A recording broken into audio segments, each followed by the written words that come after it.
கும்பகர்ணனின் மீது மிக கடுமையாக பல அம்புகளை எய்கின்றான் ராமன். கும்பகர்ணனால் எய்யப்படுவதற்கு உண்டான அனைத்து ஆயுதங்களையும் ராமனது அம்பானது அழித்தன என்றாலும் கும்பகர்ணன் தன் உடலிலே போர்த்தி இருக்கக்கூடிய கவசத்தை அந்த ராமனது அம்புகள் ஏதொன்றும் செய்ய இயலாமல் தடுமாறுகின்றன. இது எதனால் என்பதை ராமன் ஓர்ந்து பார்க்கிறான். உண்மை தெரிகிறது. கும்பகர்ணன் உடலை காத்திருப்பது சிவனால் கொடுக்கப்பட்டதோர் கவசம். ஆகவே அந்த கவசத்தை நாம் தகர்க்க வேண்டும் அல்லது அதனை எடுக்க வேண்டும் என்றால் சிவனால் கொடுக்கப்பட்ட அத்திரமாகிய பாசுபத அத்திரத்தை எய்து அந்த கவசத்தை அழிக்கின்றான். அந்த கவசமும் ஒளி பொருந்தின ஒரு சூரியன் மலையிலிருந்து கீழே விழுவது போலே அந்த ஒளி பொருந்திய அந்த கவசம் கும்பகர்ணனது உடலிலிருந்து கீழே விழுந்தது என்பதாக போன வகுப்புல இறுதி பாடலை பார்த்தோம். அதுதான் தாக்குகின்றன நுழைகில தலையது தாமரை தடங்கண்ணன் நோக்கி இங்கு இது சங்கரன் கவசம் என்று உணர்வுற நுனித்து உண்ணி ஆக்கி அங்கு அவன் அடுபடை தொடுத்து விட்டு. அவன் அடுபடைன்னா இந்த இடத்துல அவன் என்பது சிவனை குறிக்கக்கூடிய சுட்டு. ஆகவே அவனது அடுபடைன்னா சிவனுக்கு உரிய படைக்கலமாகிய பாசுபதா அஸ்திரம் தொடுத்து விட்டு அறுத்தனன் அது சிந்தி வீக்கு இழந்தது விழுந்தது வரை சுழல் விரிசுடர் விழுந்ததென. மேருமலையை வலமாக சுற்றி வரக்கூடிய சூரியன் கீழே விழுந்தது போல மலையினை போன்று தேகத்தை பெற்றிருக்கக்கூடிய கும்பகர்ணன் உடலினை இதுகாரும் காத்திருந்த அந்த சிவனால் தரப்பட்ட கவசமானது அற்று விழுந்தது. இனி என்ன ஆயிற்று? போர்க்களத்தில் கரந்து மன்னிக்கணும் காந்து வெஞ்சுடர் கவசம் அற்று உகுதலும் கண்தோறும் கணல் சிந்தி ஏந்து வல் நெடும் தோள் புடைத்து ஆத்து அங்கு ஓர் 7 முனை வயிறப்போர் வாய்ந்த வல் நெடும் தண்டு கைப்பற்றினன் வானரப்படை முற்றும் சாந்து செய்குவனாம் என முறை முறை அரைத்தனன் தரையோடும். ஒரு வீரம் என்றால் எப்படி இருக்க வேண்டும்ன்றது கும்பகர்ணன் ஒரு சிறந்த எடுத்துக்காட்டு. தன்னை இதுகாரும் காத்திருந்த கவசம் அற்று போனது என்று தெரிந்ததன் பின்னோ போரை தொடர்ந்து நடத்தியாக வேண்டும் என்கின்ற உளத்திட்பம் அவங்கிட்ட இருக்கு. என்ன செய்தானா காந்து வெஞ்சுடர் கவசம் அற்று உகுதலும் மிக பெரியதாகிய ஒளியினை தரத்தக்கதாகிய அந்த கவசம் ராமனது அம்பினால் அற்று கீழே விழுந்த உடனே அற்று உகுதல் கீழே சிந்தியதான் அந்த கவசம். அவ்வாறு கீழே விழுந்தவுடன் கண்தோறும் கணல் சிந்தி தனது 2 கண்களிலும் நெருப்பினை சிந்தினானாம் கும்பகர்ணன். அவ்வளவு கோபமா? ஏனென்றால் இதுகாரும் அவன் கவசத்தை யார் ஒருவராலும் அறுக்க முடியாது. நான் ஏற்கனவே அதை போன வகுப்பினுக்கு முன் வகுப்புல சொல்லி இருப்பேன். இது போன்றதாகிய கவசத்தை கொண்டு செயல்படுதல் என்பது போர்க்களத்துல நுணுக்கமாக பார்க்க வேண்டிய ஒன்று. அது போல பாரத யுத்தத்துல துரோணர் அணிந்திருக்கக்கூடிய கவசத்தை யார் ஒருவராலும் பிளக்க முடியாதா? அர்ஜுனனை தவிர.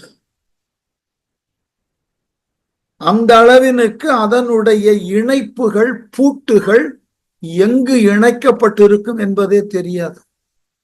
அந்த அளவினுக்கு வலுவானதாகிய அந்த கவசம். அது போல கும்பகர்ணன் இதுகாரும் அணிந்திருந்த அந்த சிவனால் அழிக்க பெற்ற கவசம் யார் ஒருவராலும் பிளக்க முடியாததாக இருந்தது. அதை ராமன் பிளந்ததினால் மிகப்பெரிய அளவுல கோபத்தின் வயப்பட்டான் கும்பகர்ணன். கண்கள் சிவந்து போயின, நெருப்பினை கக்கின. ஏந்து வல்நெடுந்தோள் புடைத்து ஆர்த்து, அவனுடைய தூக்கிய நிலையில் ஏந்திய தோல் அது முழவு போல பருத்திருக்கக்கூடிய அவனுடைய தோளை என்ன செய்தானா, புடைத்து ஆர்த்து, தோளை தட்டி கொண்டான். அதுதான் வீரர்களுக்கு இலக்கணம். என் கவசத்தை தானே நீ அறுத்தாய், உன்னை நான் விடுகிறேனா பார் என்று தன் தோளை தட்டி ஆரவாரம் செய்து என்ன செய்தானா, கையில ஒரு புதியதானதோர் ஆயுதம் எடுத்தானா. என்ன ஆயுதம்? அங்கு ஓர் 7 முனை வயிறப்போர் வாய்ந்த வல் நெடும் தண்டு. பெரிய கதாயுதத்தை எடுத்தான். அதுக்கு என்னெல்லாம் விளக்கம் கொடுக்கிறாருன்னு பாருங்க. 7 முனை, 7 முனைனா இரும்பினால் செய்யப்பட்டது 7 முனை. வயிறப்போர், வைரம்னா உறுதின்னு அர்த்தம். இரும்பினால் செய்யப்பட்டது, மிக உறுதியானது. வாய்த்த வல் நெடுந்தண்டு, போருக்கு என்று பயன்படுத்துவதற்கு உரியதானதும் ஒப்பற்றதும் ஆகிய ஒரு நெடிய தண்டாயுதம். கும்பகர்ணன் எடுக்கக்கூடிய தண்டாயுதம்னா தெரியணும் இல்லையா, அதற்கு தனி தகுதி. அவ்வளவு பெரிய தண்டாயுதத்தை எடுத்து என்ன நினைத்தானா கும்பகர்ணன், கைப்பற்றினன் கையில எடுத்துக்கொண்டு வானரப்படை என்ன செய்ய போகிறானா, வானரப்படை முற்றும் சாந்து செய்குவனான். சந்தனத்தை இழைப்பது போல இந்த தண்டாயுதத்தை கொண்டு இந்த வானரப்படையை நான் பூமியோடு பூமியாக வைத்து இழைத்து தேய்த்து அழித்து விடுகிறேன் என்று என முறை அரைத்தனும் என்று சொல்லி அந்த தண்டினை கொண்டு பூமியை தேய்த்தான். அதன் கீழாக சிக்கிக் கொண்டு பல 100,000 வானர வீரர்கள் அப்படியே சந்தனம் போலே தேய்க்கப்பட்டு இறந்து போனார்கள். ஆகவே தரையோடு, அப்படியே தரையோடு தரையாக அந்த தண்டாயுதத்தை வைத்து வானரர்களை சந்தனத்தை இழைப்பது போல இழைத்து கொன்று விட்டான். இப்படிப்பட்ட கும்பகர்ணனை எதிர்த்து ராமன் அம்பு எப்படி பறந்தனவாம். பரப்ப 1000 படுவன 1000 பகட்டு எழில் அகல் மார்பம் திறப்ப 1000 திரிவன 1000 சென்று புக்கு உருவாது மறைப்ப 1000 வருவன 1000 வடிக்கனை என்றாலும் பிறப்ப ஆயிடை தெழித்துற திரிந்தனன் கரங்கு என பெருஞ்சான். இந்த கும்பகர்ணனை எதிர்த்து ராமனது அம்புகள் 1000கணக்கானவைகள் வந்தாலும் கும்பகர்ணனை நிறுத்த முடியலையா போர்க்களத்துல. எப்படி? பரப்ப 1000, வானத்தில் பறந்த வண்ணம் 1000 அம்புகள் வந்து கொண்டிருந்தன. படுவன 1000, அந்த அரக்க வீரர்களினது உடல்ல 1000கணக்கான அம்புகள் பட்டு அவர்களை அழித்தன. பகட்டு எழில் அகல் மார்பம் திறப்ப 1000, பெருமையும் அழகும் உறுதியும் வாய்ந்த இந்த அசுரர்களினது மார்பிலே பட்டு அந்த மார்பினை திறக்கன இந்த அம்புகள் பிளந்தன. 1000கணக்கான அம்புகள் திரிவன 1000, வானவழியில அங்கும் இங்குமாக ராமனால் எய்யப்பட்ட அம்புகள் திரிந்த வண்ணம் இருந்தன. சென்று புக்கு உருவாது மறைப்ப 1000, இந்த அசுர சேனையிலே ராமனது அம்பு பாய்ந்து அரக்கர்கள் உடலினுள்ளே நுழைந்து ஊடுருவ முடியாமல் அந்த அரக்கர்தம் மார்பினுள்ளேயே ஒளிந்து அந்த அரக்கர்களை கொன்ற அளவிலே 1000 அம்புகள் இந்த பணியை செய்தன. வருவன 1000, இவைகளோடு இன்னும் மேலும் மேலும் 1000கணக்கான அம்புகள் வந்த வண்ணம் இருக்கின்றன. ஆயினும் இப்படியாக ராமன் பலவாறாக அம்புகளை தொடர்ந்து எய்து அரக்கர்களினது படையை அழித்து கொண்டிருந்தாலும், வடிக்கனை என்றாலும் ராமனால் எய்யப்பட்ட இப்படிப்பட்ட கொடுமையான கணைகள் என்றாலும் பிறப்ப ஆயிடை தெழித்து உற திரிந்தனன், வாயில பெரியதோர் ஒலியை பிறப்ப ஆயிடை, வாயினை திறந்து பெரிய ஆரவாரமான ஒலியை தெழித்து உரன, தெழித்தல்னா பெரும் குரல் எடுத்து கத்துது. அந்த அளவுல கும்பகர்ணன் போர்க்களத்துல அந்த பெரிய அளவுல, இதற்கு ஒரு அழகான மேற்கோள் சொன்னா புரியும். எப்படி போர்க்களத்துல ஆயுதம் வீசும் போது கத்துதல் அப்படின்னா, நம்முடைய மார்ஷல் ஆர்ட் எல்லாம் பாருங்க, அந்த கைகளை கொண்டு சண்டையிடக்கூடிய குங்ஃபு கராத்தேல ஒலி ரொம்ப பெரிய முக்கியம். மிகப்பெரிய சப்தத்தோடு தான் அவர்கள் அந்த கைகளை இயக்கி அதையே கருவிகள் போல கொண்டு தாக்குவார்கள். ஒலி ரொம்ப முக்கியம். அதனால போர்க்களத்துல எதிரிகள் அச்சம் கொள்ளக்கூடிய அளவினுக்கு பெரிய குரல் எடுத்து அலறணும். அதை விட அழகான சில இடங்களை பார்த்திருக்கலாம் நீங்க. இந்த விம்பிள்டன் போன்று இருக்கக்கூடிய டென்னிஸ் மேட்சை பார்த்தீங்கன்னா, அந்த பந்து வரக்கூடிய வேகத்தை அதை எதிர்த்து அடிக்கக்கூடிய வீரர்கள் அவர்களது ஆற்றலை முழுமையுமாக காட்டுகின்ற பொழுது ஒவ்வொருவரும் பெரும் குரல் எடுத்து சத்தமிடுவார்கள். என்றெல்லாம் இதுதான் அவர்களினுடைய ஆற்றலை முழுமையுமாக காண்பிப்பதற்கு அந்த ஒலி உதவுகிறது. அது போல இந்த கும்பகர்ணன் போர்க்களத்துல பிறப்ப ஆயிடை தெழித்து உற, வாயிலிருந்து பெரியதாகிய ஒலியானது தோன்றிய வண்ணம் திரிந்தனன், போர்க்களம் முழுவதும் திரிந்தனா. எது போல? கரங்கு என. கரங்குன்னா காற்றாடி. இவ்வளவு ராமனது அம்புகள் வந்தும் அவனை அவைகள் ஒன்றும் செய்ய முடியல.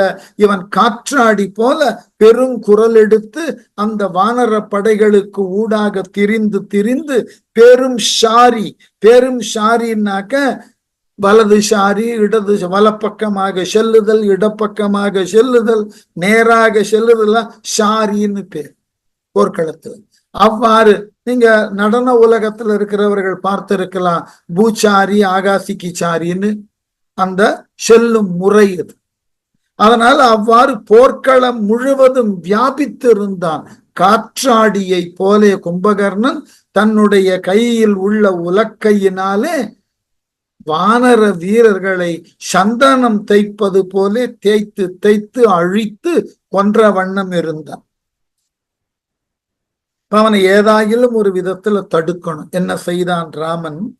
தண்டு கைத்தலம் உளது எனின் உளதன்று தானை என்று அது சாய கொண்டல் ஒத்தவன் கொடுங்கனை 10 ஒரு தொடையினில் கோத்து எய்தான் கண்டம் உற்றது மற்று அது கருங்கழல் அரக்கனும் கனன்று அங்கு ஓர் மண்டல சுடராம் என கேடகம் வாங்கினான் வாழும். தெளிவா ராமன் புரிந்து கொண்டான். இந்த உலக்கை ஆயுதம், தண்டாயுதம் கும்பகர்ணன் கையில இருக்கிற வரைக்கும் வானரர்களினது உயிருக்கு எந்த விதமான உத்தரவாதமும் தர முடியாது.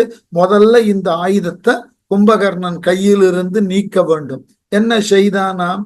தண்டு கைத்தலத்து உனது எனின், தனது அதாவது கும்பகர்ணன் கையில இத்தகைய கொடிய நீண்ட பருத்த தண்டாயுதம் உள்ளது என்றால் தானை உளதன்று என்று குரங்கு சேனை உயிரோடு ஒன்றும் இருக்காது. தண்டாயுதம் கொண்டே இந்த குரங்கு சேனை முழுவதும் கும்பகர்ணன் இன்றே அழித்து விடுவான் என்று எண்ணின ராமன், அது சாய அந்த தண்டானது, அந்த உலக்கை படையானது கும்பகர்ணன் கையில் இருக்கக்கூடிய அந்த இரும்பு தண்டாயுதமானது அழியக்கூடிய அளவுல கொண்டல் ஒத்தவன் கருமேகத்தை போன்று நிறத்தை உடையவனாகிய ராமன் ஒரு தொடையினில் ஒரே நேரத்துல தொடுக்கக்கூடிய முறைக்கு ஒரு தொடைன்னு ஒரே நேரத்துல 10 அம்புகளை விட்டான். கொடுங்கனை 10 கோத்து எய்தான்.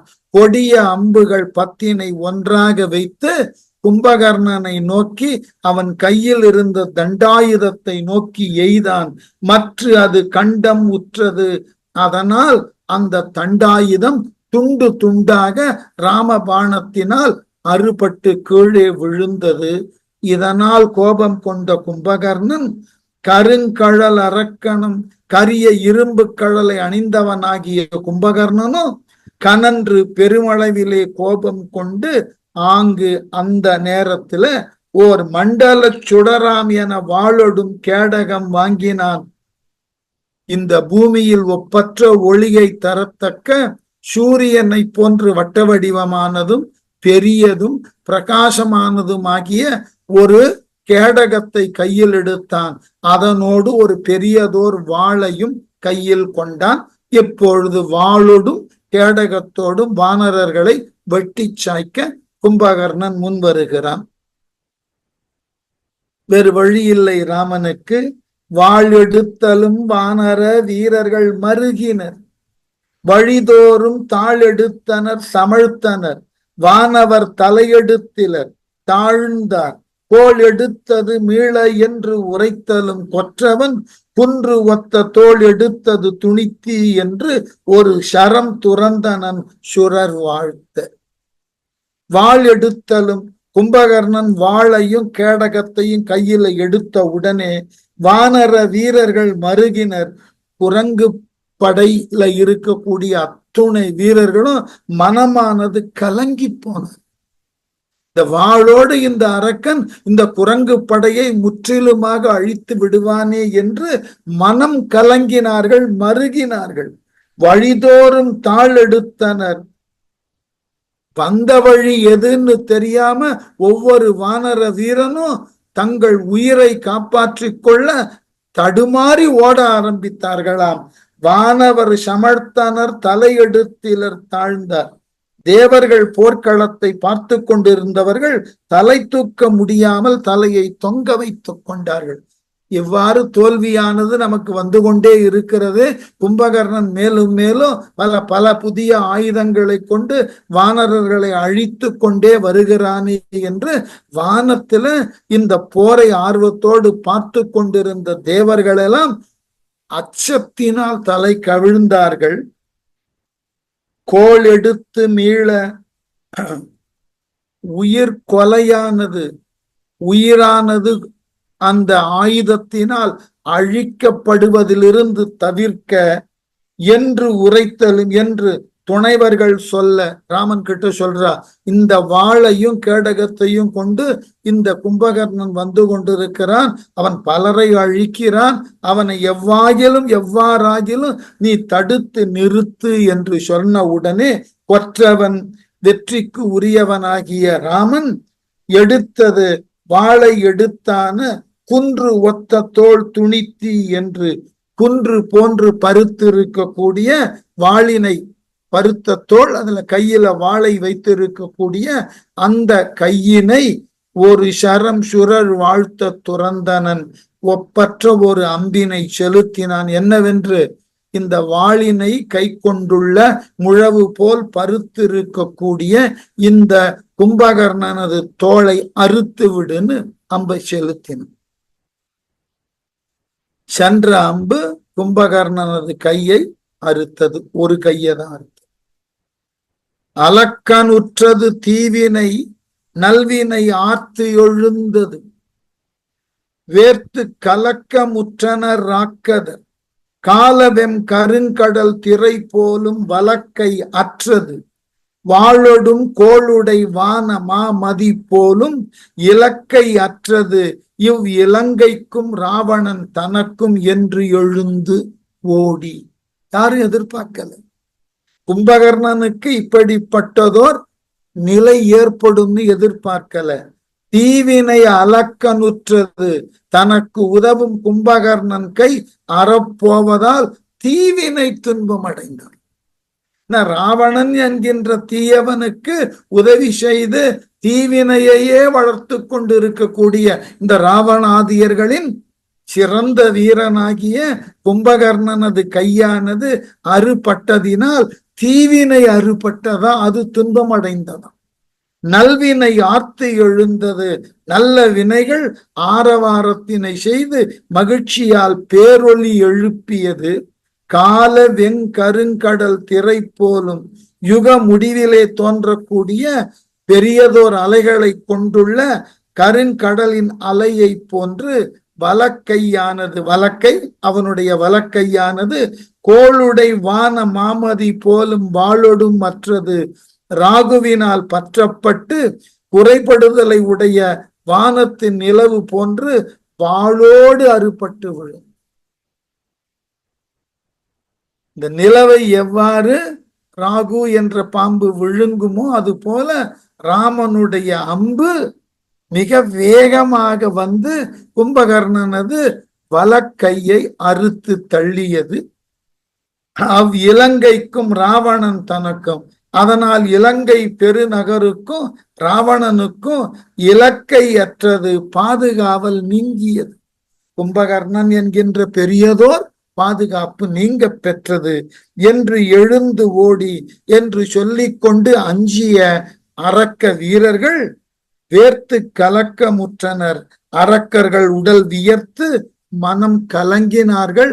இனி என்னாகுமோ இலங்கைக்கு, மிக பெரியதாகிய வீரன் என்று கருதி இருந்த இந்த கும்பகர்ணனது கையானது ராமபாணத்தால் அறுபட்டு விழுந்து விட்டது.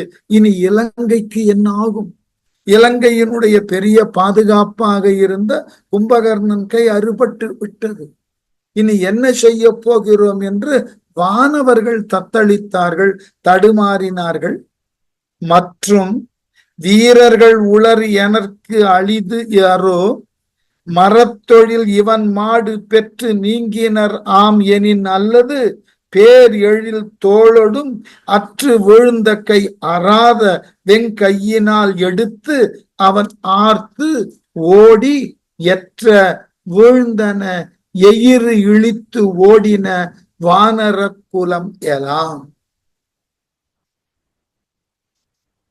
பேர் எழில் தோளொடும் மிக்கு எழுந்த வளர்ந்த அழகிய தோள் யாரது? கும்பகர்ணன். அற்று விழுந்த கை, அறுபட்டு விழுந்த வலக்கையை ஆறாத வெங்கையினால் எடுத்து, ஆறாதன அறாத, அறுபடாத இடது கையினால அறுபட்ட வலது கையை எடுத்தானா, அதுவே ஆயுதமாக மாறுகிறது. இடக்கையினால் அறுபட்ட வலது கையை எடுத்து கொண்டு அவன் ஆர்த்து ஓடி அக்கும்பகர்ணன் பெரியதோர் ஆரவார ஒலியை செய்த வண்ணம் வானர படைகளை நோக்கி ஓடி எற்ற எயிறு இழித்து ஓடின அந்த அற்ற கையினை பிடித்து அறாத கையினால் வானரங்களை அடித்தான் கும்பகர்ணன். அதனால அடித்ததினால் பல்லை இழித்து கொண்டு எழுதின. ரொம்ப அழகு. அச்சத்தினாலும் பயத்தினாலும் குரங்குகள் தங்களுடைய மேல் உதட மேல் நோக்கி மடித்து கொண்டு அனைத்து பற்களும் தெரியக்கூடிய அளவுல அலறிக்கொண்டு ஓடும். இது அச்சத்தினால். என்ன பண்ணுவார்கள்? மலை நிலத்துல சில தாவரங்களை உங்களால வளர்க்கவே முடியாது. நல்ல மண்ணு, ஆனாலும் அங்க வளருவதற்கு எது முடியாதுன்னா வாழை தென்னை போன்றவற்றை வைத்து வளர்ப்பதற்கு பெரிய முயற்சி எடுக்கணும். ஏனென்றால் குரங்குகள் அவைகளை மிக பெரிய அளவில் அழித்துவிடும். அதனால என்ன செய்வார்கள்? குரங்குகளை அச்சுறுத்துவதற்கு ஏதாகிலும் ஒரு பொட்டலத்துல ஒரு சாதாரண பாம்பை கட்டி போட்டு இருப்பார். இந்த குரங்குக்கு ஆர்வம் ஜாஸ்தி. ஒரு பொட்டலத்தை பார்த்தோம்னா அதை பிரிக்கணும்ன்ற ஆர்வம் வரும். அத ரொம்ப ஆர்வத்தோடு அந்த பொட்டலத்தை எடுத்துக்கொண்டு ஒரு தனி இடத்துல அமர்ந்து பொட்டலத்தை பிரிக்கும். அதிலிருந்து பாம்பு வெளிப்பட்ட உடனே அதை கையினால் பிடித்து விடும். பிடித்து எது அந்த பாம்பு எங்கே தன்னை கடித்து விடுமோன்னு அந்த உதட்ட மேலை மடக்கி கொண்டு இது பற்கள் அனைத்தும் தெரியற மாதிரி கத்தும். கத்தி கொண்டே அந்த பாம்பை தரையில தேக்கும், பிடிய விடாது. அந்த பாம்பு தரையில தேய்க்கப்பட்டு குத்துயிரும் கொலையுருமாகி நைந்தே போகும், அப்படியும் விடாது. அந்த பிடித்த பிடியினால அமுக்கப்பட்டு அந்த பாம்பினது உடல் கன்றி கசிந்து நசுங்கி கையை விட்டு நழுவும். அது வரைக்கும் விடாது. அது வரைக்கும் அந்த குரங்குகள் பெரிய குரல் எடுத்து அலறும் பயத்தினால, எங்க அந்த பாம்பு தன்னை தீண்டி விடுமோன்னு. அது போல இங்கு கும்பகர்ணன் தனது வலக்கையானது அருந்து விழுந்ததினால் இடக்கையினால் வலக்கையை எடுத்துக்கொண்டு அறுபட்ட வலக்கையே ஆயுதமாக கொண்டு இந்த வானரர்களை எல்லாம் அடிக்க முயல, அது கண்டு அஞ்சின வானரங்கள் எல்லாம் பற்களை காட்டிக்கொண்டு அச்சத்தினால் அலறிக்கொண்டு ஓட தலைப்பட்டன. அவைகள் வீழ்ந்தன, உயிரற்று விழுந்தன கைகளை கொண்டு அடித்ததினால். மரத்தொழில் இவன் மாடு பெற்று நீங்கினராம். இவ்வாறு வீர போரிட்ட இவனிடத்தில் வீரத்தை இறந்து பெற்றவர்கள் ஆம் என்று, அல்லது எனின் தவிர பிறர் மற்றும் வீரர்கள் உளர் எனக்கு எளிதாரோ, வீரர்களாக வேறு பிறந்தவர்கள் உளர் என்று சொல்லுதற்கு ஒருவருமே இல்லையா. கும்பகர்ணன் முன்னாடி கெஞ்சு கூத்தாடி உயிர் பிச்சை வாங்கி கொண்டு ஓடினவன் தான் இருந்தான். அவனை எதிர்த்தவனமெல்லாம் பிணமாக்க மாற்றப்பட்டான். அவ்வளவு கோபத்தோடு கும்பகர்ணன் தன்னுடைய ஒரு கரம் போனாலும் இருக்கக்கூடிய கரத்தை கொண்டு அறுபட்ட கரத்தையே ஆயுதமாக மாற்றி அழித்தான். வள்ளல் காத்து உடன் நிற்கவும் வானரத்தானையை மரக்கூற்றம் கொள்ளை கொண்டிட பண்டையின் மும்மடி குமைகின்றபடி நோக்கி வெள்ளம் இன்றோடும் வீந்துரும் என்பதோர் விம்மலுற்று உயிர் வெம்ப உள்ள கையெனும் அற்ற வெங்கரத்தையே அஞ்சின உலகு இயலாம். இந்த கும்பகர்ணன் செய்யக்கூடிய போரை பார்த்து கொஞ்சம் நினைச்சு பாருங்க. வலதுகை தோளிலிருந்து அறுபட்டு கீழே விழுந்துட்டது. விழுந்த கரத்தை இடது கையினால் எடுத்துக்கொண்டு அந்த அறுபட்டு விழுந்த வலது கரம் எவ்வளவு நீளமா இருக்கணும்னு பாரு. அதையே ஆயுதமாக கொண்டு ஆயிரக்கணக்கான வானரர்களை கொன்று விட்டான் கும்பகர்ணன். ஆகவே பார்ப்பவர்கள் என்ன அஞ்சினார்களா, கும்பகர்ணன் இதுகாரும் கொண்டிருந்த ஆயுதத்துக்கு கூட அஞ்சாதவர்கள் இப்ப கையையே ஆயுதமாக கொண்டு அவன் அழிப்பதை பார்த்து அச்சமுற்றார்களா. எப்படி?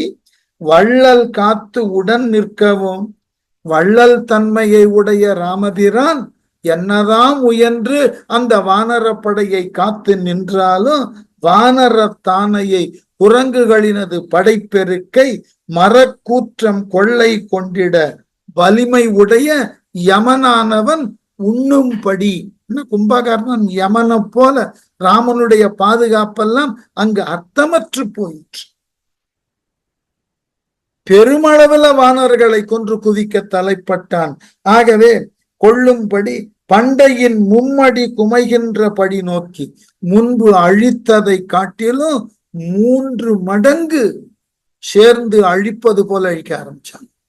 ஆயுதங்களை கொண்டு ஒரு 10,000 பேரை அழிப்பான்னா இப்ப கைகளை கொண்டு 30,000 பேரை அழிக்கிற மாதிரி 3 மடங்கு அழிக்கக்கூடிய அளவினுக்கு பெரியதோர் போரை நிகழ்த்தினான் கும்பகர்ணன்.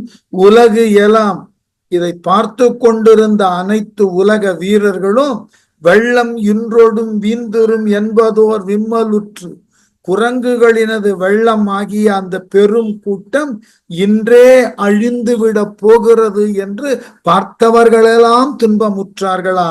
உயிர் வெம்ப உயிர் துடிக்க உள்ள கையிலும் அற்ற வெங்கரத்தையே அஞ்சின. அற்று போகாமல் உள்ள கையினும் அற்று போன கொடிய கரத்தை பார்த்து உலகமே பயப்பட்டது. இந்த அறுபட்ட கீழே விழுந்த வலக்கரத்தை பார்த்து உலகம் பயப்பட்டதாம். அதுவே ஆயுதமாக மாற்றப்பட்டு இடது கையினால் அந்த அற்று விழுந்த வலது கையை எடுத்து வீசறான். வீசின பக்கெல்லாம் வானரர்கள் மடிக்கிறார்கள். போற போக்க பார்த்தா இன்றே இந்த வானரர் படை முழுவதுமாக அழிந்து போய்விடும் என்று காண்பவர்களெல்லாம் அஞ்சினார்களா. மாறு வானர பெருங்கடல் ஓட தன் தோள் நின்று வார் சோரி ஆறு விண் தொடும் பிணம் சுமந்து ஓட மேல் அமரரும் இரிந்து ஓட கூறு கூறு பட்டு இலங்கையும் விலங்கலும் பறவையும் குலைந்து ஓட ஏறு சேவகன் மேல் எழுந்து ஓடினன் மழைக்குலம் எரிந்து ஓட மாறு வானர பெருங்கடல் ஓட கும்பகர்ணனினது பகைவர்களாகிய வானர பெரும்படை என்கின்ற பறந்துபட்ட கடல் போன்ற அந்த படை நிலை கட்டு அச்சத்தால் ஓடத் தலைப்பட தன் தோள் நின்று வார்சோரி யாரு அறுபட்ட வலது தோளிலிருந்து பிறந்த இரத்தம் ஆறு போல பெருக்கெடுத்து ஓட கும்பகர்ணன் உடலில் இருந்து விண் தொடும் பிணம் சுமந்து ஓட விண்ணை தொடும் அளவு போர்க்களத்தில் உள்ள அந்த வானர வீரர்களினது பிணத்தை சுமந்து கொண்டு கும்பகர்ணன் உடலில் இருந்து தோன்றின இரத்த வெள்ளம் அடித்து சென்றதாம். மேல் அமரரும் இரிந்து ஓட வானத்தில் உள்ள தேவர்களும் இந்த கும்பகர்ணன் தாக்குதலை கண்டு அஞ்சி ஓட இலங்கையும் விலங்கலும் பறவையும் கூறு கூறு பட்டு குலைந்து ஓட இலங்கை நகரும் அங்குள்ள மலைகளும் பறவை முதலிய உயிரினங்களும் குருதி ஆற்றின் வேகத்தால் பல வகையாக பிரிந்து நிலை குலைந்து ஓட மழைக்குலம் இரிந்தோட மேக கூட்டங்களும் அஞ்சி அந்த இடத்தை விட்டு விலக ஏறு சேவகன் மேல் எழுந்து ஓடினன் சிங்கவேறு போன்ற ராமன் மேல் கும்பகர்ணனினுடைய கை எழுந்து ஓட தலைப்பட்டது. ராமனையும் தாக்க அவன் கையை நீட்டினான். அதான் பொருள். ஈற்று கையையும் இக்கணத்து அறுதி என்று இமையவர் தொழுது ஏத்த தோற்று கை அன்று ஒழிந்தவன் நாளவை தொலையவும் தோன்றாத கூற்றுக்கு ஐயமும் அச்சமும் கெட நெடும் கொற்றவன் கொலை அம்பால் வேற்று கையையும் வேலையில் இட்டனன் வேறும் ஓர் அணை மான. அழகு சார். ஈற்று கையையும் இக்கணத்து அரிதி என்று ஈற்று கை ரெண்டு கை ஒரு கை இப்ப இறுதியா இருக்கிற கை இடக்கை. ஆகவே இறுதியாக இருக்கக்கூடிய கும்பகர்ணனது இடது கையையும் இப்பொழுதே அறிந்து விடுவாய் வெட்டி போட்டு விடுவாய் என்று இமையவர் தொழுது ஏத்த தேவர்கள் பணிந்து வணங்கி ராமனிடம் கேட்கிறார்கள்.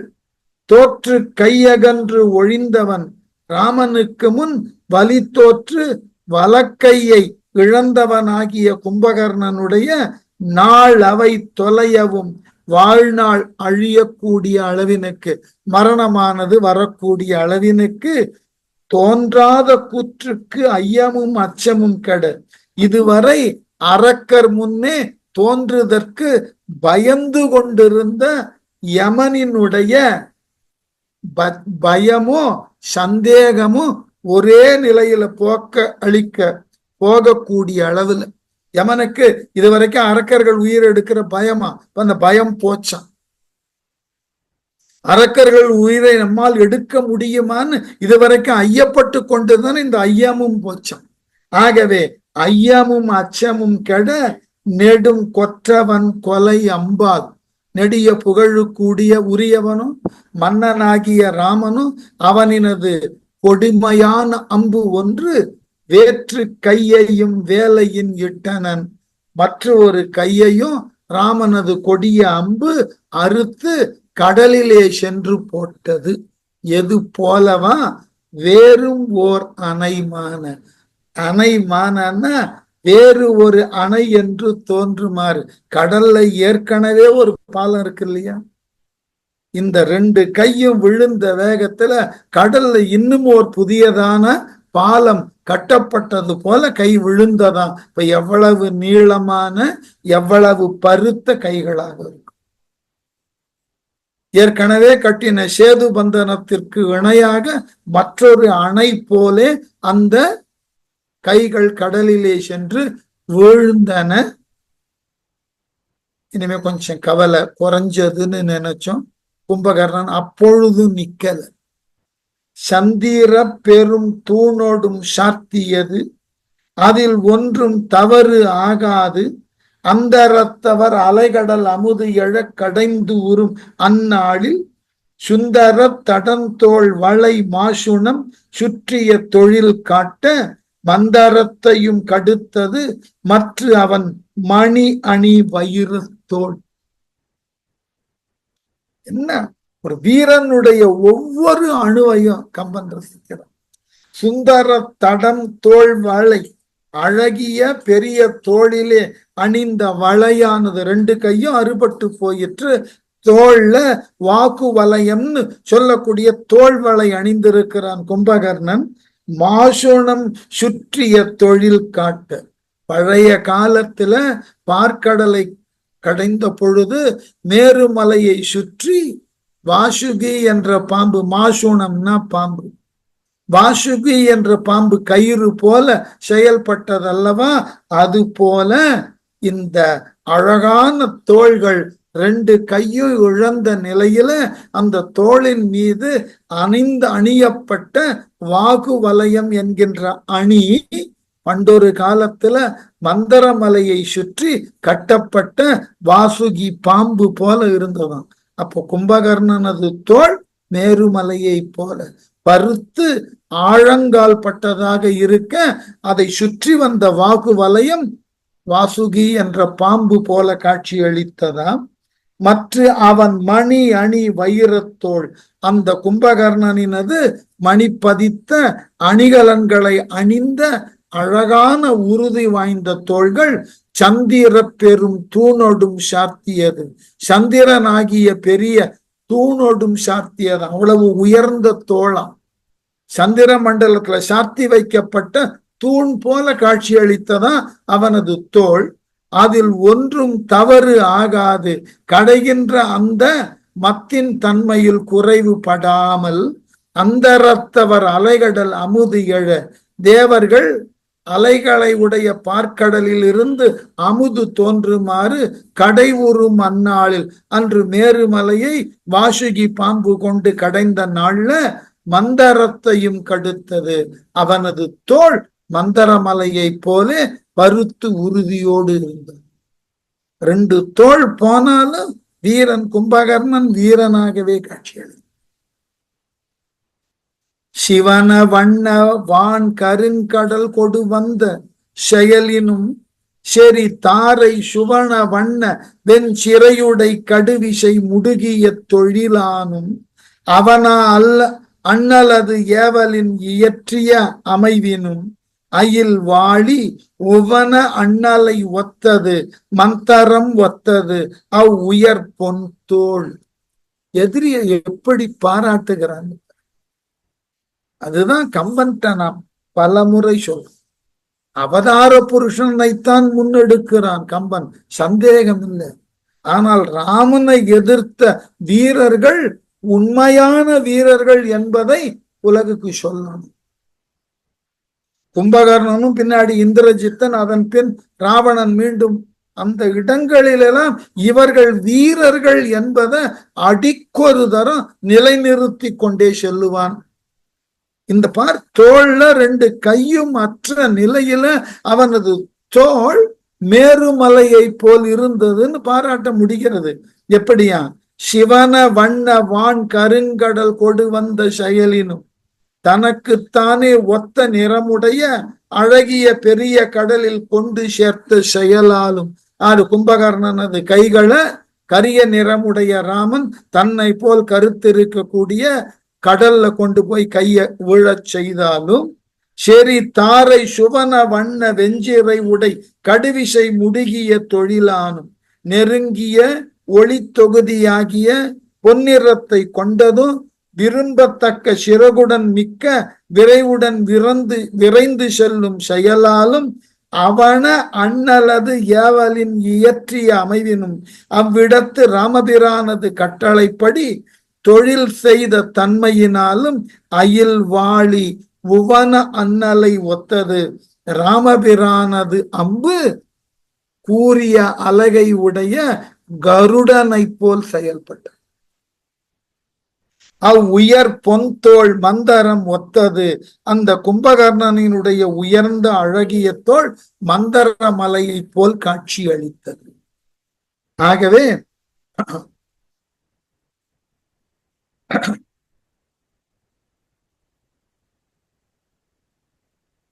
அதாவது மகாபாரத முன்னாடி, அதுக்கெல்லாம் முன்னாடி இந்த தேவ அசுரர்களுக்கு இடையே போட்டி தோன்றின காலத்துல பார்க்கடலை கடைந்தால் அமிழ்தம் கிடைக்கும், எது கொண்டு கடைவது?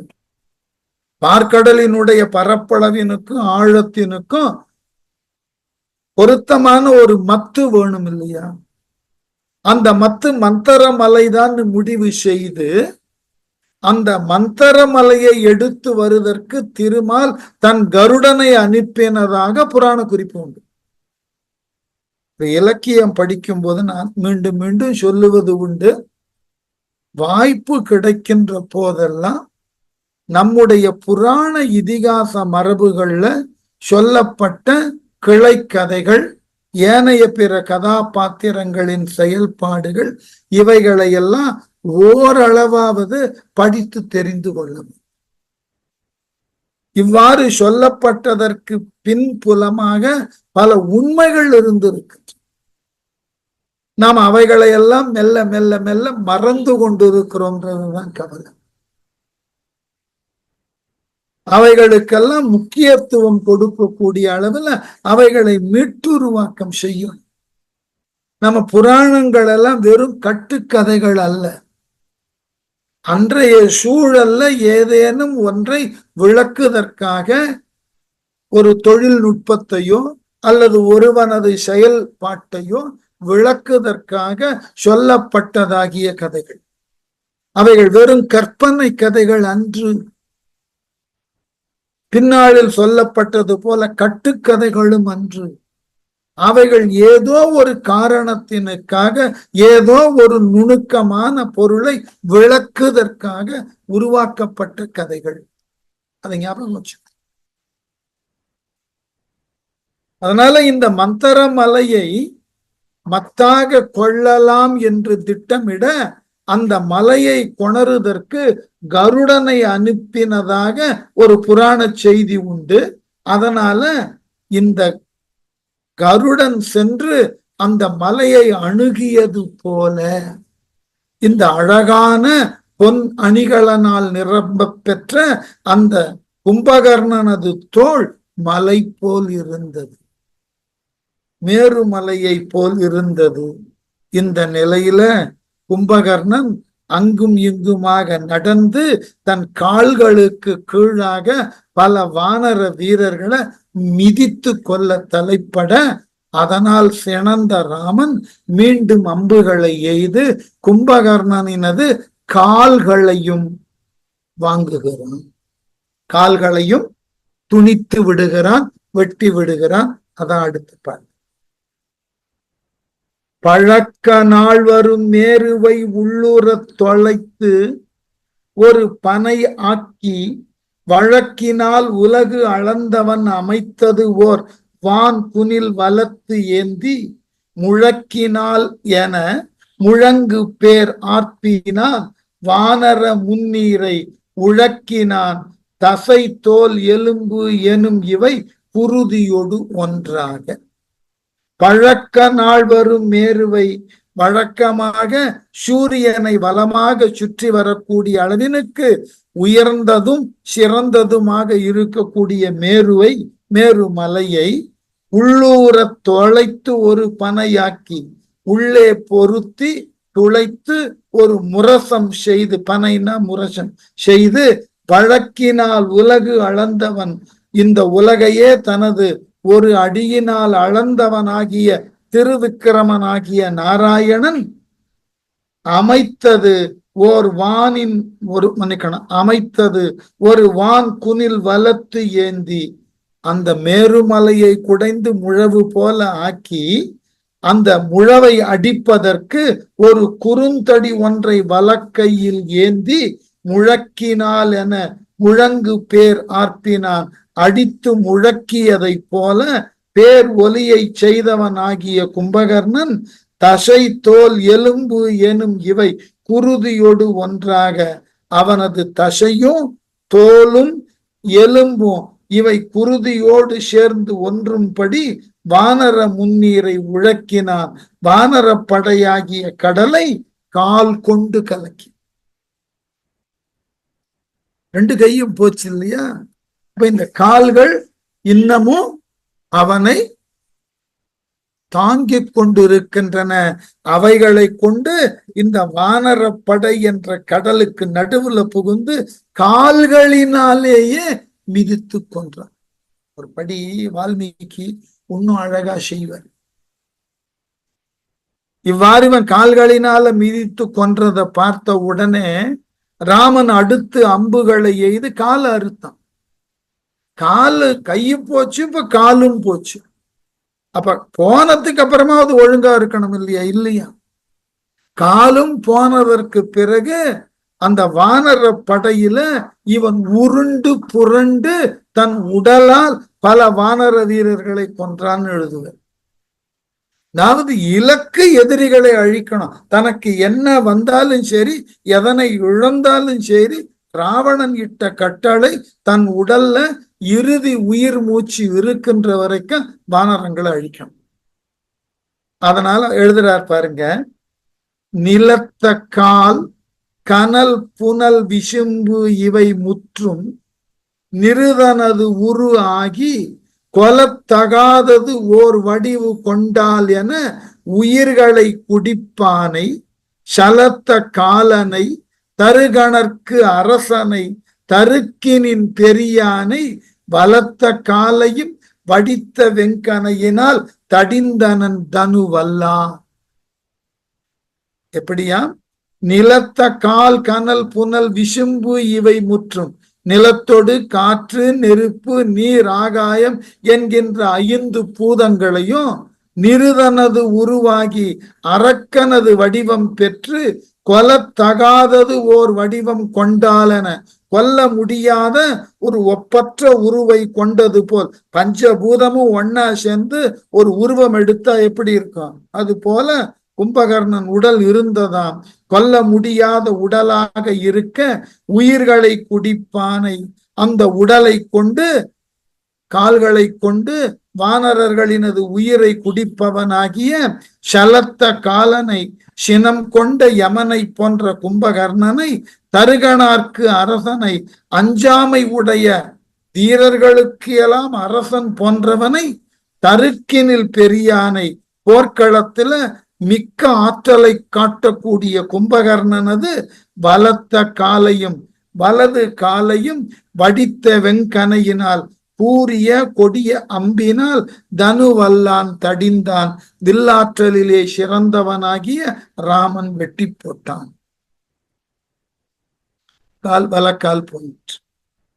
பந்தி பந்தியின் பற்குலம் மீன் குலம் பாகுபாடு உற பாகத்து இந்து வெள் எயிறு இமைத்திட குருதி 6 ஒழுக்கல் கொண்டு 7 சக்கர் அந்தி வந்ததென அகல் நெடு வாய் விரித்து அடி ஒன்று கடிது ஒட்டி குந்தி வந்தனன் நெடுநிலம் குழிப்பட குறைக்கடல் கொத்து ஏற.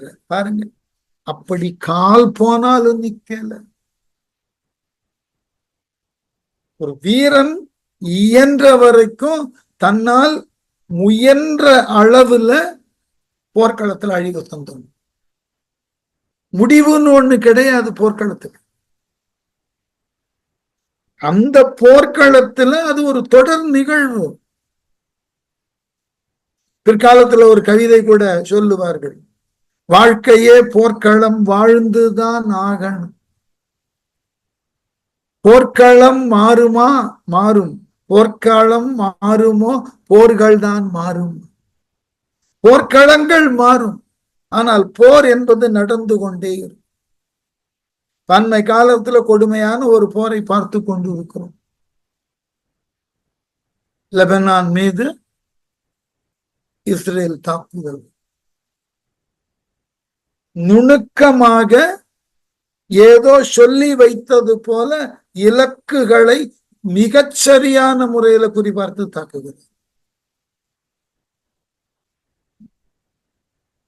ஆகவே பந்தியின் பற்குல மீன்குலம் பாகுபாடு உற. பந்தினா வரிசையாக உள்ள பற்களின் கூட்டம் நட்சத்திரம் கூட்டம் போல பாகுபாடு உற்று விளங்க. அவனுடைய வாய்கள்ல இருக்கிற பற்கள் நட்சத்திர கூட்டம் போல மின்னியதான் வரிசையாக அந்த பற்கள் இருக்க, பாகத்து இந்து வெள் எயிர் இமைத்திட. அந்த பற்களுக்கு கோடியில நிலவினை கொண்டு பிறை நிலவினை கொண்டு வைத்தது போல கோரை பற்களானது ஒளிவிட, குருதி ஆறு ஒழுகல் கொண்டு எழு செக்கர் அந்தி வந்ததென. இரத்த பெருக்கினால் ஓடிய ஆறு, அதனால் உருவாகக்கூடிய செம்மை செவ்வானத்தை உடைய அந்தி வந்தது போல காட்சியளித்தது. அந்த பகல் பொழுதே சிவந்து போயிற்றாம் இரத்தத்தினால். அகல் நெடு வாய் விரித்து, தனது அகன்ற பெரிய வாயை விரித்து கொண்டு நெடு நிலம் குழிப்பட, நெடிய நிலம் பள்ளம் ஏற்படக்கூடிய அளவுல குறைகடல் கோத்து ஏற, அதனால் ஒலிக்கின்ற கடல் நீர் நிலத்தின் மீது பரவ, அடி ஒன்று கடிது ஒட்டி குந்தி வந்தனன் ஒற்றை காலடி மேல் எழுந்து வலிமையாக பூமியில் பொருந்துமாறு நொண்டிக் கொண்டே போரிட வந்தான் கும்பகர்ணன்.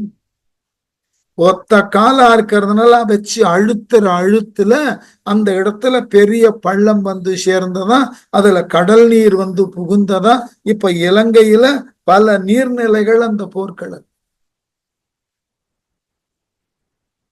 மாறுகால் இன்றி வானுர நிமிர்ந்து மாடு உலையெல்லாம் வளைத்து ஏந்தி சூரை மாதரும் மன்னிக்கணும் சூரை மாருதம் ஆம் எனச் சுழித்து மேல் தொடருகின்ற தொழிலானை ஏறு சேவகன் எரிமுக பகழியால் இருநிலம் பொறை நீங்க வேறு காலையும் துணித்தனன் அறத்தொடு வேதங்கள் கூத்தாட.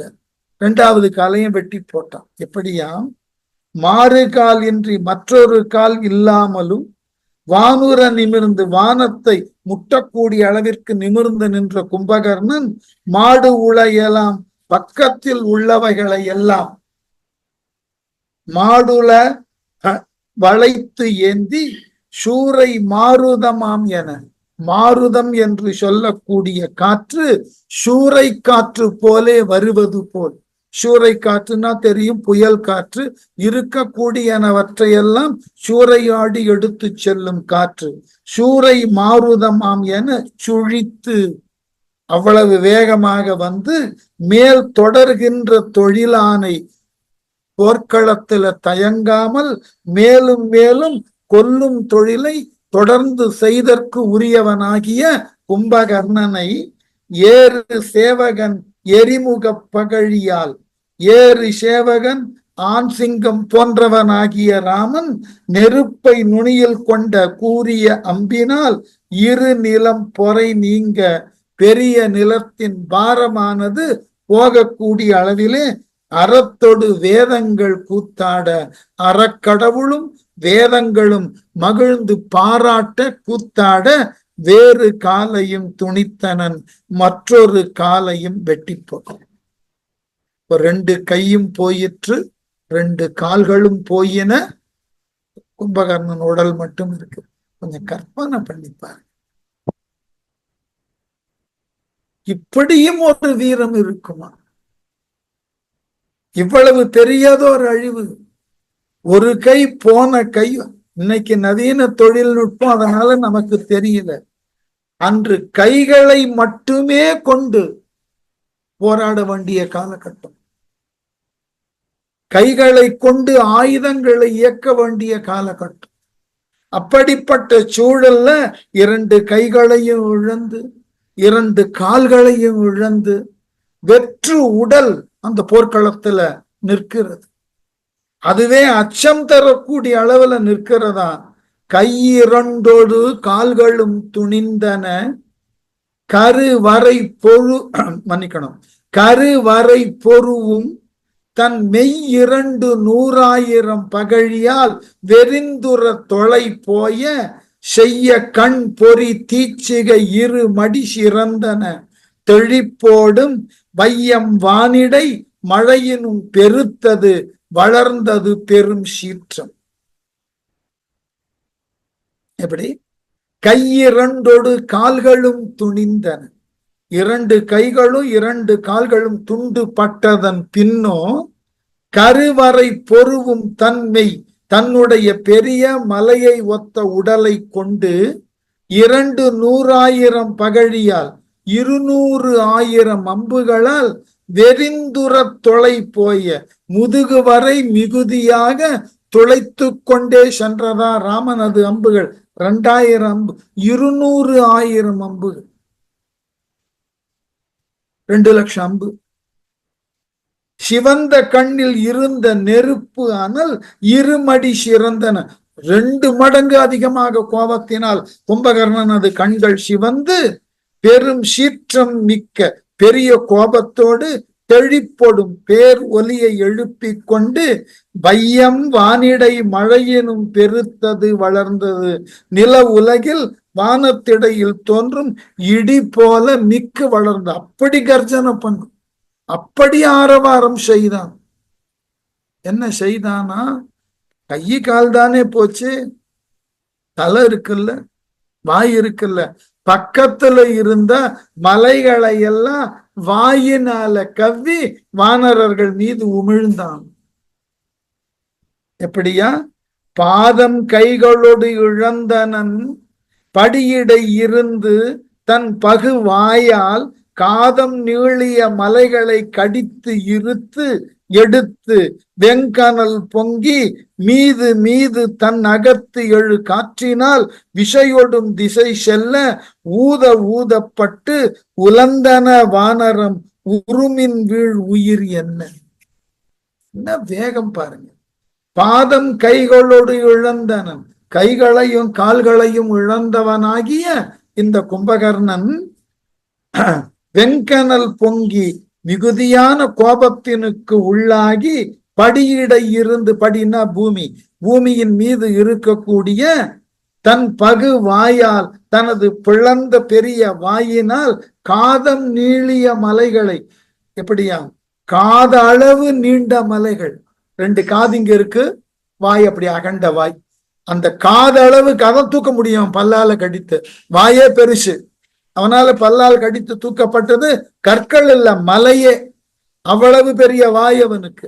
காதளவு திறந்திருக்கக்கூடிய வாயினது துணை கொண்டு அருகில் இருந்த மலைகளை எல்லாம் கவ்வி கடித்து இருத்து எடுத்து கடித்து அதை நொறுக்கி மீது மீது தன் அகத்து எழு காற்றினால் மேலும் மேலும் தன் உள்ளே இருந்து தோன்றக்கூடிய பெருமூச்சினால வெளியே தள்ளினான்.